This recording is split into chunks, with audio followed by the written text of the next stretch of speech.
So, today we're going to be talking about the angle sensor. So, I have an object here, and I want to do stuff with its angles, and I'm going to wire it up to the pitch of this sound. So, in order for us to be able to know that we're talking about this object, and say not this ball over here, what we'll have to do is use this input here, the sense angle input. You can find this on the second page as well, but it's also here.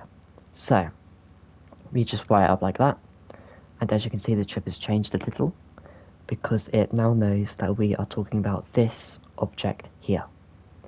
So, let's open it up, and as you can see we have this little cone.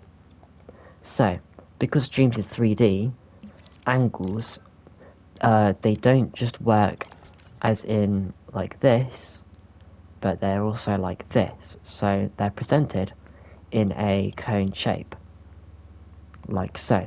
And you can change this with the imp, and as you can see it becomes more like a circle. And you can also see that this thing right here is also changing, this slider. So you can do it with the imp here, or you can be more precise and use the slider like so.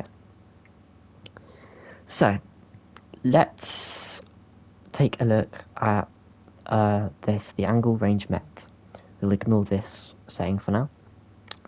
So this is what you'll use to send an output when the object is the angle of the object is facing in the direction of the cone. And by the way, you can alter it like so. It's a bit funny, I don't know why you do that, but yes, you can change the origin, but that's besides the point.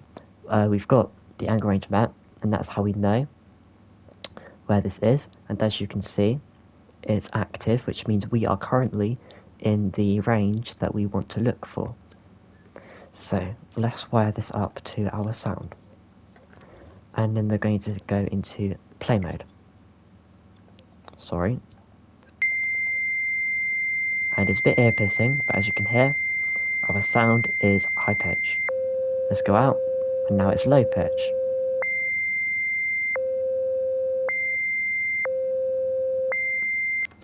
Okay, so as you heard, it was either ah or ah, or it was either high pitch or low pitch.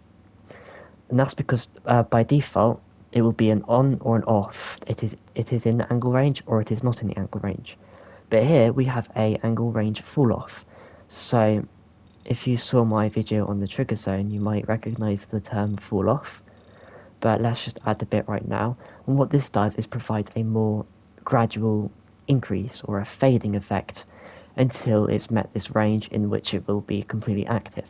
So I'm going to spin the cube around this way, and let's have a listen.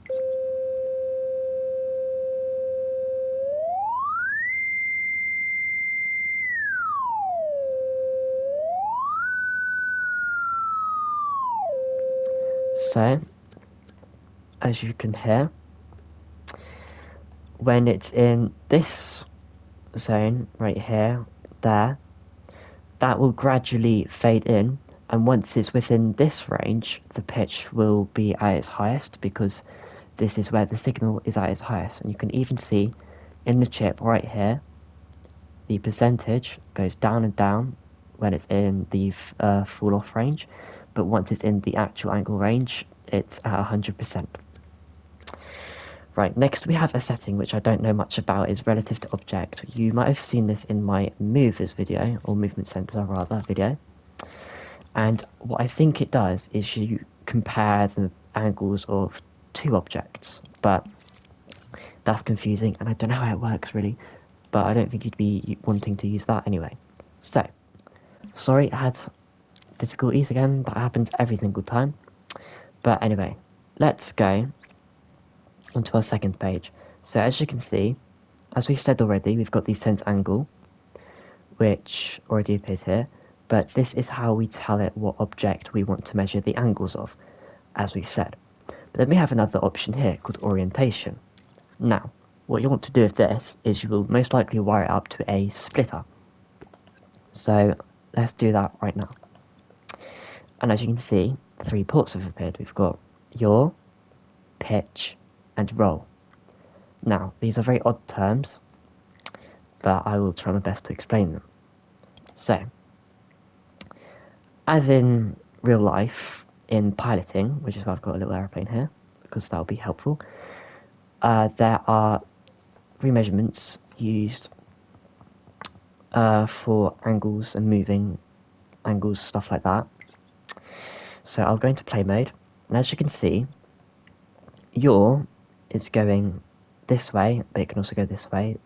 You can flip these either way, but these are a bit like axes, except not just, you know, up and down. It's more about rotation and angles. But as you can see, yaw is going this way or this way. Pitch is going like in and out around, and then roll is going like this. So if I were to move this aeroplane like this, in this direction or this direction, I'm moving it through the yaw direction. If I were to move the aeroplane like this, or like this, I am moving the plane in the pitch direction. And if I move the plane in this direction, or this direction, I am moving the plane in the roll direction. So, the yaw, pitch and roll, they're very numerous, and so I don't really know how you would use them, but if you're very good with math and stuff, and you probably want to use the calculator along with the angle sensor, you could probably do some very cool detection things. But that's the basics of this gadget. So I hope that helped, and see you later. Goodbye.